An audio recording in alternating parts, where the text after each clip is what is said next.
Muchas gracias que nos acompaña. Estamos aquí en la mesa de diálogo a través del canal del Congreso. Les saluda al servidor Javier Solórzano en nombre de todas y todos quienes hacen posible la emisión Canal del Congreso. Con enorme gusto saludamos y tenemos la fortuna de conversar con la senadora Amalia Dolores García Medina, Amalia, como todos la conocemos, presidenta de la Comisión Especial para el Seguimiento de la Implementación de la Agenda 2030, entre otras muchas cosas. ¿Qué dice Amalia? Siempre es un gusto saludar. Igual, la verdad. Javier, ¿Cómo has estado?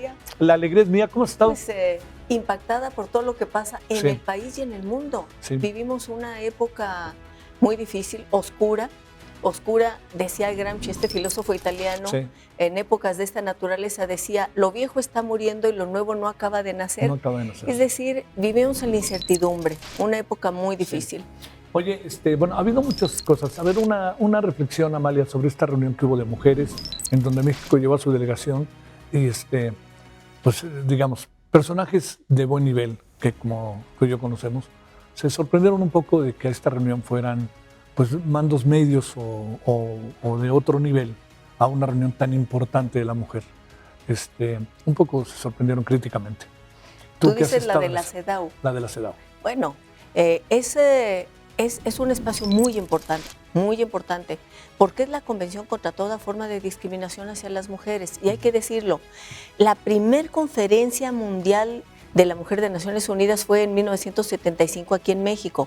Y después de eso es que se empieza a redactar esa convención y participó una gran embajadora mexicana, Aida González, ya fallecida. Claro. Ella participó con su visión. Servicio exterior. Un personaje, y con su visión participó en esa redacción.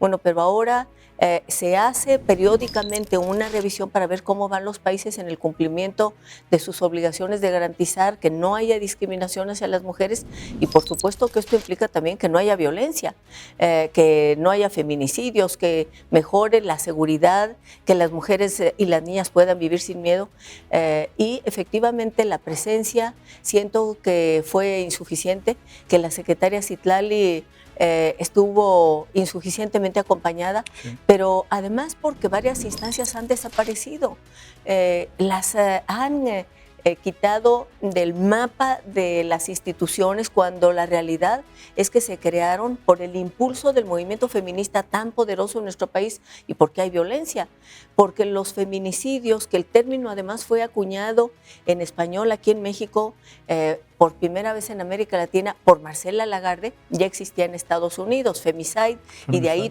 toma ella el término, pero lo aplica porque hay causas de género para que las mujeres pierdan la vida, y entonces México lo acuña porque estaban las muertas de Juárez, pero eso no ha parado. Entonces esta reunión, este evento para revisar cómo va México requería no solamente, como tú dices, una presencia muy consistente, muy sólida, hubo la presencia de algunas embajadoras, una embajadora mexicana experta en tema de derechos humanos, pero creo que debería haber habido una presencia más poderosa y también lo que se requiere es que se tomen medidas para restaurar esas instancias que protegían a la mujer y garantizar que en el presupuesto que se va a votar en noviembre, que se presenta en septiembre y se vota en noviembre, haya recursos para respaldar a los refugios, para que las mujeres verdaderamente tengan acceso a la justicia. No es suficiente que estén los centros de justicia en los estados, sino que se requiere que haya el recurso, el personal profesional capacitado y que esta cultura de la violencia y de la muerte contra las mujeres, que yo digo que es una crisis civilizatoria, tiene que parar, pero el Estado tiene que meterse a fondo, el gobierno tiene que meterse a fondo, y siento que Citlali, con todo su deseo, su voluntad, porque voluntad, la veo muy comprometida, muy echada para adelante, pero no es suficiente la buena voluntad. Oye, le preguntaron que México estaba militarizado y dijo, no es cierto, todo lo dirige una civil. Sí, y dijo, y además pues la Guardia Nacional es una policía, no, es militarizado y los militares no tienen ni conocimiento ni la capacidad, porque no es esa su función, para hacer tareas de prevención. Y tiene que haber prevención, porque lo más importante es que paremos esto y tiene que garantizarse que no haya impunidad, pero con esto que pasó en esta transformación tremenda, terrible, lamentable desde mi punto de vista y de muchas y muchos con lo del Poder Judicial, pues no estoy segura de que se vaya a garantizar justicia. A ver, hay cuando nos sentamos dijiste con toda esta cantidad de asuntos que traemos, ¿no? Fíjate, es muy paradójico. Estamos hablando ahora de Israel e Irán y no se nos puede olvidar Israel-Palestina, ¿no? Claro. Que es la otra esquina. Luego, las cosas que pasan en el país, ¿no? Se nos habla de que se atenúa la violencia, pero vemos casos como el que hablábamos de Tepalcatepec. A ver, pero déjame plantearte, hagamos, si no te importa, 2, 3 reflexiones. Movimiento Ciudadano hizo un acuerdo con la delincuencia en Veracruz, como dijo la gobernadora Rocío Nale, respecto al triunfo que obtuvo Movimiento Ciudadano en Veracruz. Mira, es lamentable. Conozco a Rocío Nale, es zacatecana. Le tengo una enorme estimación. Bueno, zacatecana, pero sí realmente es veracruzana, ¿no? Sí, porque se fue desde muy joven. Sí. Como yo, que soy zacatecana chilanga, como yo digo, soy de aquí y de allá, de los dos lados soy. Bueno, ella es veracruzana por elección, porque se fue a estudiar allá, a vivir, tiene toda la vida viviendo ahí. La conozco y creo que lo lamentable es que cuando al calor del momento político expresas algunas frases, tal vez sin pensarlas suficientemente, se agravia. Tenemos que recomponer el camino de la política y del trato entre las fuerzas políticas. En el caso de Veracruz, lo que yo vi, bueno, conozco al candidato de Papantla, fue del PRD, y es un hombre de trabajo y ya había sido presidente municipal, hizo un muy buen trabajo municipal. Realmente la gente lo quiere, lo estima y es un agente de lucha. Trae una historia a cuestas de mucho tiempo. Y lo que puedo decir, de lo que yo lo conocí como un hombre de lucha, y luego después que vuelvo a reencontrar su nombre y que es candidato, empiezo a preguntar y me dicen, no, es que siempre he mantenido esa batalla y esa lucha y la cercanía con la gente.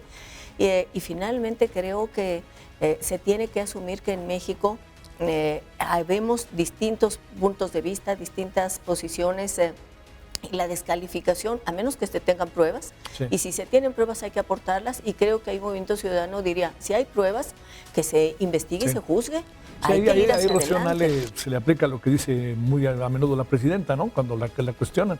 Pues bueno, pues presenta la denuncia. Pues señora, si usted tiene esta información, debe de presentar la denuncia. Debe hacerse así, porque además eso nos permitiría tener un Estado de Derecho consistente. Tenemos indicios, pedimos que se haga una investigación, pero además desde antes de la elección, para que no resulte que una vez dada la elección, pues ya resultó ganador, ¿verdad? O en el camino se abren los paquetes de Papantla hacia Jalapa y entonces llegan ya abiertas las urnas. Las abiertas, se pierde la certeza y eso es un principio en una elección democrática, la certeza. Certeza de que hubo nada más los acordeones, sí. La certeza existe de que la gente tenía números. Bueno, hasta las figuras políticas más relevantes traían ahí su acordeón o escrito o en el celular, porque era por números, porque eran tantos los nombres. No era fácil. Es muy complejo. Insisto, no tengo duda de que se requería una transformación en el Poder Judicial, especialmente para evitar el nepotismo, especialmente o los excesos, que los excesos en materia de recursos, yo creo que los altos sueldos eran en la Suprema Corte. Yo conozco los sueldos de los jueces en Zacatecas, realmente viven de manera muy sobria, muy modesta. Entonces, modérese los sueldos, los ingresos, las prebendas del Poder Judicial, que sí, desde mi punto de vista, se excedieron. Llegó a haber excesos en eso. Pero el resto de los jueces no, y en el caso del nepotismo, acábese con el nepotismo con medidas muy estrictas y garantícese supervisión. Pero hay una cantidad de miles de personas que conozco también que tienen carrera judicial, que empezaron en el ámbito más modesto, aprendiendo y que son gente honorable. Bueno, a ver, déjame regresar un poquito con el tema de la elección del Poder Judicial, que te lo iba a preguntar hace rato, pero se me cruzó lo de Veracruz, perdón. Pero te planteo, ¿qué piensas de la validez que le dio el INE a la elección? Pues me parece un momento triste, pero además tengo la impresión de que en el Tribunal Electoral sucederá muy pocos cambios. Nada, ¿no? 3-2 quedará la votación. Así es, seguramente algunos casos los más obvios, los más cuestionados, porque hay figuras ya muy cuestionadas. Están apareciendo nombres en este momento y quienes veíamos cientos de nombres y no sabíamos exactamente quiénes eran, de pronto ahora aparecen nombres muy cuestionados. Yo espero que se tomen medidas y que no se validen esos nombres. Se había dicho en el INE previo a la elección que aquellos que estaban siendo cuestionados pero que ya estaban en las boletas, que pasada la elección se haría una rectificación. No veo la rectificación. Hay que ver en qué momento va a venir, porque hay nombres muy cuestionados de unas figuras que los medios de comunicación han dicho, yo no tengo la prueba, pero habría que investigar, de uno que está privado de la libertad en Veracruz y que está acusado de violencia sexual en contra de una familiar, luego de otra persona que fue abogada de un narcotraficante en Chihuahua, en fin, todo esto que son ya nota pública, se tienen que investigar antes de que esto termine, antes del día 1 de septiembre. Oye, estamos ante un país que lo vemos de diferentes maneras, pero hay una corriente de opinión que se niega a ver el avance de la 4T, el avance de la legitimidad, una mujer presidenta, etcétera, o estamos ante un país en donde hay una narrativa muy controlada, muy dirigida, muy abrumadora incluso, que para lo cual cada vez juegan un papel más importante los medios de gobierno más que públicos. ¿Qué alcanzas a ver en esa historia de tu vida? Que me imagino que pensaste, pues si llega Morena, llega, pues llamémosle la izquierda, y muchas de las cosas que, como dijo José Emilio Pacheco, no vayamos terminando siendo lo que nunca quisimos ser, ¿no? Sí, bueno, es una frase muy, muy fuerte, demoledora, de José Emilio Pacheco, y la realidad es que yo tenía esperanza de que muchas de las causas por las que luchamos tantos millones de mexicanos y mexicanas se abrirían paso con medidas muy consistentes. El de la justicia social, sin duda, porque México es uno de los países más desiguales del planeta. Creo que en eso se ha ido avanzando, así sea con la crítica que hacemos a las transferencias directas de apoyos económicos, pero ha disminuido la pobreza y además porque aumentó el salario mínimo, aunque ya a estas alturas de la economía no sé, porque el golpe económico está brutal con las decisiones de Estados Unidos. Que la inflación sigue siendo arriba del salario mínimo. Sí, está la situación ahorita, todo lo que se avanzó, creo que ahorita está muy golpeado, pero la esperanza era que hubiera un avance para enfrentar esa enorme desigualdad social que existía. También que las libertades y la democracia se consolidaran, porque la izquierda luchó por un país democrático, que se reconociera legítimo pluripartidismo, que las opiniones pudieran ser expresadas sin ser satanizadas, sin ser motivo de persecución. Había mucha esperanza. Puedo decir que había una ilusión tan grande, yo la sentía en mi casa, mis hermanos, mi hija, bueno, hasta los niños estaban emocionados con la elección y cada uno tenía una simpatía por un candidato o una candidata, pero se sentía emoción. Y luego finalmente lo que vimos, pero esto viene desde años atrás, es decir, desde los 6 años anteriores a esta última elección, empezamos a ver que no se estaba cumpliendo con eso, sino que había un control en la opinión que expresaban los ciudadanos intentando sojuzgar y aplastar esa opinión plural.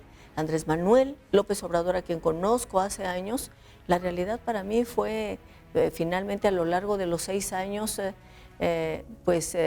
un dolor y una decepción creciente. Claro. A ver, cerremos con el tema del periodo extraordinario. Yo te diría, ¿va a ser la maquinaria la que va a dominar? ¿Hay asuntos que realmente se pueden discutir entre los legisladores? ¿Se pueden discutir en el Pleno? ¿O significa que si están los asuntos en el periodo extraordinario, en automático se tienen que aprobar? Se van a aprobar en automático. Sin embargo, eso no quiere decir que quienes tenemos puntos de vista específicos sobre cada tema, con algún cuestionamiento, con alguna propuesta, con alguna consideración, dejemos de expresar nuestro punto de vista. Y creo que ese ejercicio no debemos abandonarlo, a pesar de todas de esta dinámica aplastante, porque además quienes trabajamos y luchamos, insisto, fuimos miles y somos miles o millones los que lo hicimos hace muchos años, lo hacíamos contra toda esperanza. Todo el mundo nos decía, pero ¿a qué te atienes? El PRI tiene el control, el poder, es el monopolio, no tienes posibilidades, no hay ninguna condición para la apertura, y persistimos. Y yo creo que hoy hay que persistir porque además los ciclos de la historia van y vienen, y esta época en la que se está, insisto, lamentablemente veo como reconstituyendo un modelo de sistema de partido de Estado, esto no podrá prevalecer.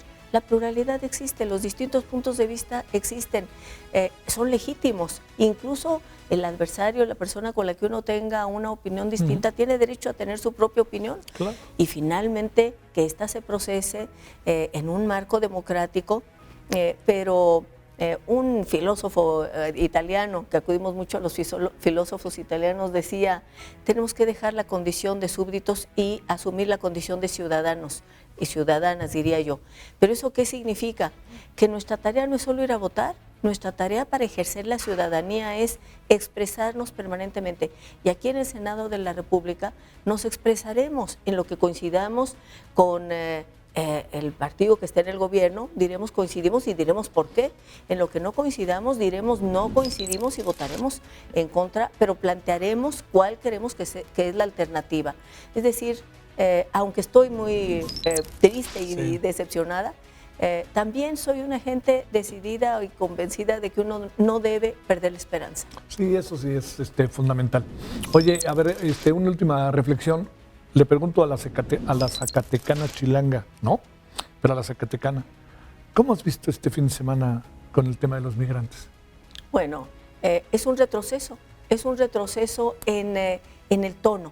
Ya había deportaciones. Obama es el que más deportó en la historia reciente de la relación México-Estados Unidos, pero mantenía una visión que además se fue construyendo en los últimos 30 años con el Tratado de Libre Comercio, la visión de que teníamos un futuro compartido, de que íbamos a trabajar por una condición para que se beneficiara a quienes viven en el hemisferio norte.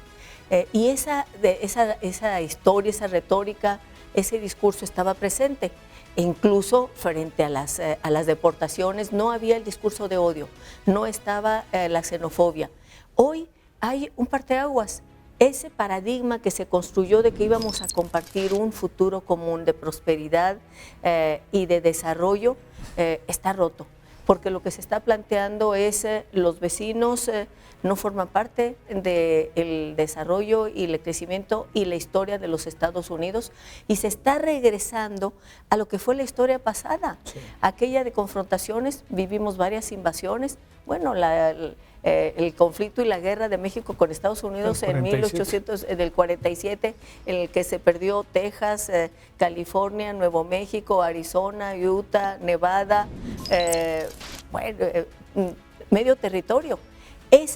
Ese discurso, esa retórica es la que parecería que hoy regresa en pleno siglo XXI, y es lamentable, sobre todo porque se violentan derechos humanos de los trabajadores migrantes. Solo en California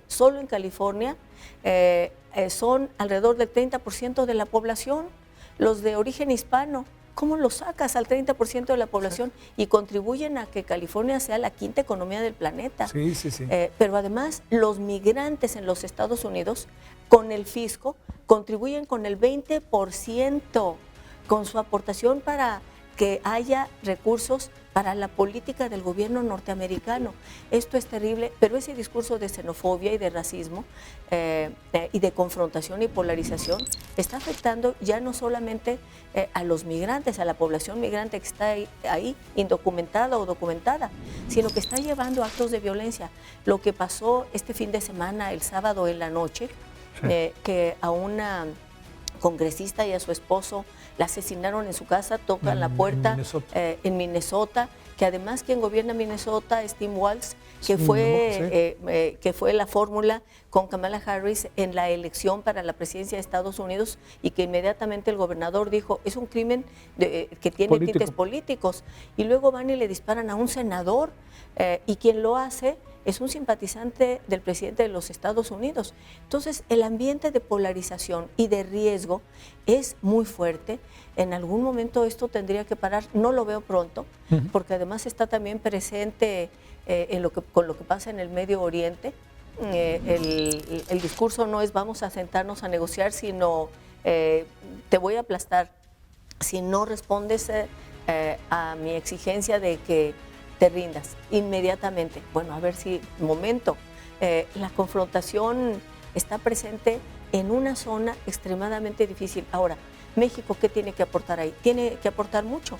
México fue el país que impulsó la desnuclearización de América Latina en 1967, después de aquel conflicto por los misiles soviéticos en Cuba. Sí. Y México entonces impulsó la desnuclearización.